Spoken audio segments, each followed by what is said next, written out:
তৈরি করি গুঁড়ো দুধে রসমালাই। একদম কিন্তু ঘরে থাকা উপকরণ দিয়ে দুই একটা উপকরণ দিয়ে কিন্তু তৈরি করি। আর এটা নরম যেমনি হয় খেতেও কিন্তু তেমনি কিন্তু সুস্বাদু।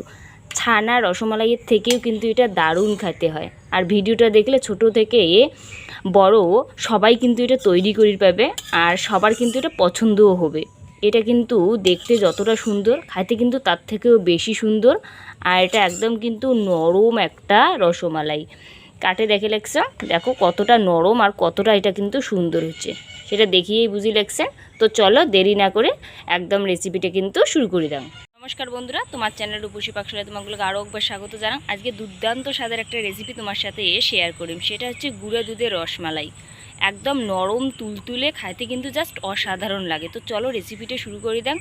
স্কিপ ছাড়া পুরো ভিডিওটা দেখবেন, দেখলেই বুঝবেন যে কতটা এটা সোজা তৈরি করতে। তো চলো বেশি কথা না বলে রেসিপিটা একেবারেই স্বাদের পাউডার দুধের রসমালাইটা তৈরি করার জন্যে লাগবে এই জায়গায় কিন্তু আছে পাউডার মিল্ক বা গুঁড়া দুধ, আছে ডিম। এটা কিন্তু ফ্যাটের নিচে, এটা কিন্তু হাঁসের ডিম, দেখো একদম দেশি হাঁসের ডিম, কতটা লাল টকটকে হয়।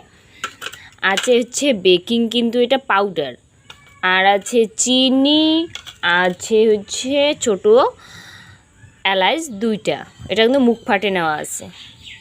তো এই কয়েকটা উপকরণ দিয়েই কিন্তু তৈরি করি একদম খুব সহজে।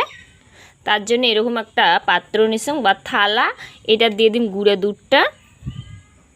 দুধটা দেওয়ার পরে দিন হচ্ছে বেকিং পাউডার। দেখো 1 চিমটে কিন্তু এটা 1 চিমটে দিন বেকিং পাউডার, বেশি দেওয়ার কিন্তু দরকার নেই। আর এটা কিন্তু বেকিং সোডা দিলে কিন্তু ভালো হবে না, বেকিং পাউডারে দেওয়া লাগবে। এটা ভালো করে মিশিয়ে নিন গুঁড়ো দুধের সাথে।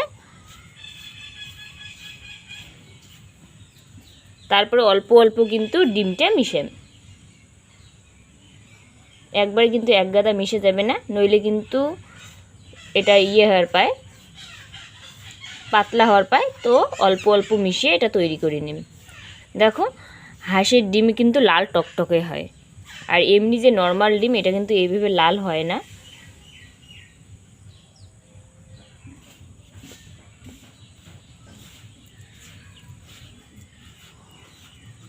এটা কিন্তু ভালোভাবে দেখো একটা চটচটে কিন্তু হচ্ছে, এইভাবে কিন্তু মাখিয়ে নিয়েছো দেখো। আর একদম কিন্তু লাল টকটকে হচ্ছে, কারণ ডিমের যে কুসুমের পরিমাণটা এই জায়গায় একটু বেশি ছিল। আর দেশি যে হাঁসের ডিম সেটা কিন্তু কুসুমটা একেবারেই কিন্তু লাল টকটকে হয়, তো সেই জন্য লাল লাল লাল হয়ে গেছে। এটা দেখো, এটা কিন্তু দেখতেও বেশ সুন্দর লাগে নিচ্ছে। তো এইভাবে রাখি দিন হচ্ছে 5 মিনিট, তাহলেই কিন্তু এটার চটচটে ভাবটা একটু শক্ত শক্ত টাইপের হবে। তো 5 মিনিট পর ফিরে এসে লেগছ, 5 মিনিট পর ফিরে আসলো। আর হাতত হচ্ছে দিন একটু কিন্তু সাদা তেলের পরিবর্তে কিন্তু ঘিও হাতত মাখিয়ে নেওয়া যাবে। তো 2 হাতের তালুতে এইভাবে কিন্তু ভালো করে সাদা তেলটা মাখিয়ে নিন। এর থেকে ছোট ছোট একটু লেচি কাটিয়ে এরকম করে কিন্তু গোল করে নিন।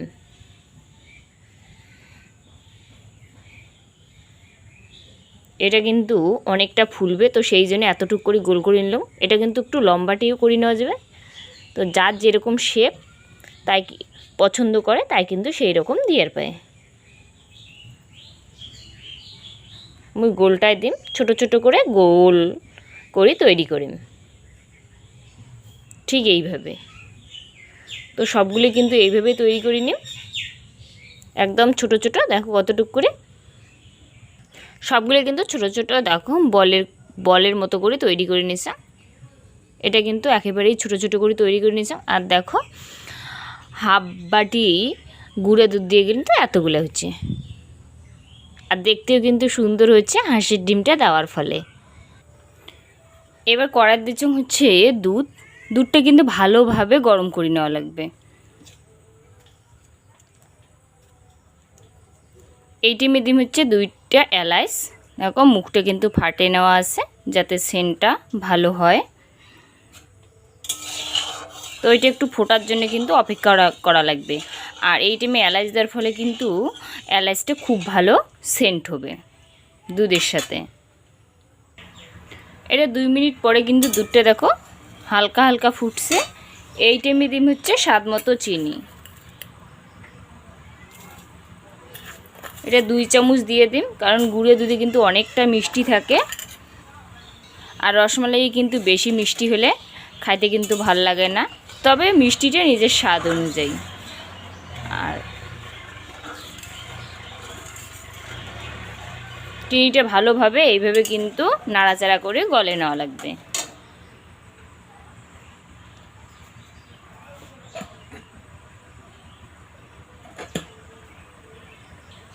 মিষ্টি জিনিসে যদি সামান্য একটু লবণ দেওয়া হয় তাহলে কিন্তু টেস্টটা একটু বেশি হয়। তো 1 চিমটের মতো দিলে হচ্ছে লবণ। এটা এইভাবে কিন্তু টকবক করি 2-3 মিনিট ফুটিয়ে নেওয়া লাগবে দুধটা, যাতে দুধটা ভালোভাবে ফোটে। দুধটা কিন্তু খুব ভালো ফুটছে। এবার কিন্তু এটা একে একে দিয়ে দেন।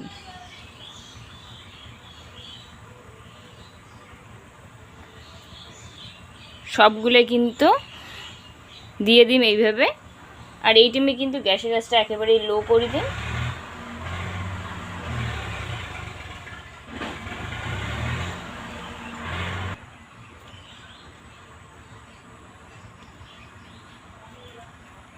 সবগুলো কিন্তু এইভাবে দিয়ে দিয়েছে।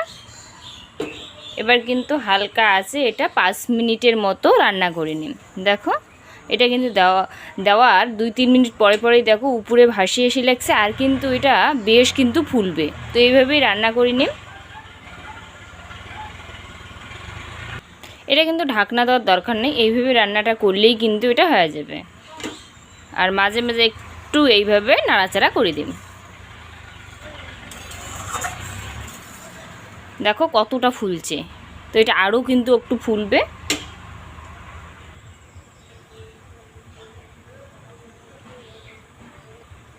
এটা কিন্তু এক পাশে দেখো, এ পাশে সবগুলো কিন্তু সাজিয়ে সাজিয়ে দেখো একাই একাই কিন্তু সাজিয়ে লাগছে। তার মানে এটা কিন্তু আর রেডি হওয়ার দিকে।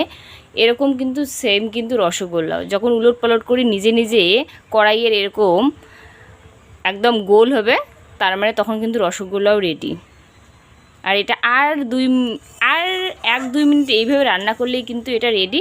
দেখো কতটা ফুলছে সেটা আগে দেখান। দেখো কতটা ফুলছে।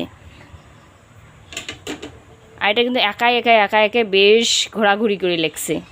দেখো একা একা সুন্দর ঘোরাঘুরি করে লাগছে, আর সুন্দর কিন্তু এটা ফুলি লাগছে। এটা একদম কিন্তু ফুলে দেখো কত বড় বড় হচ্ছে। তো এটা কিন্তু রেডি। আর কিন্তু বেশি জাল করার দরকার নেই, এটা 5 মিনিট করলেই কিন্তু এটা রেডি। দেখো কতটা ফুলছে আর কতটা এটা দেখতে কিন্তু সুন্দর হচ্ছে। তো এইভাবে তৈরি করবেন। আশা করো যেভাবে মুই তৈরি করলাম সেভাবে তৈরি করবেন, দেখবেন এতখানি ফুলবে আর এতটাই কিন্তু টেস্টি হবে এটা। তো এটা কিন্তু একেবারে রেডি। এবার গ্যাসটা বন্ধ করে দিন। তো রসমালাই কিন্তু একেবারে রেডি। এটা আবার নামিয়ে নিন।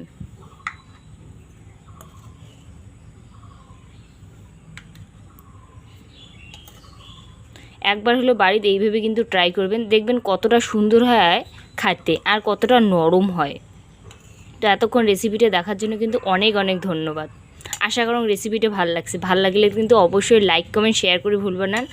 আর যদি এই চ্যানেলে নতুন দর্শক হয়ে থাকেন চ্যানেলটা তো অবশ্যই সাবস্ক্রাইব করে দিবেন, কারণ এরকমই নিত্য নতুন আর শর্টকাট রান্নাগুলো পাওয়ার জন্যে।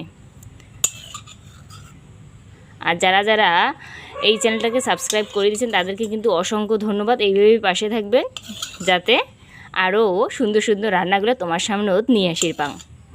তো চলো টাটা, সবাই সুস্থ থাকবেন, ভালো থাকবেন। আর নেক্সট ভিডিওতে কিন্তু দেখা হবে এরকমই সুস্বাদু খাবারের রেসিপি নিয়ে।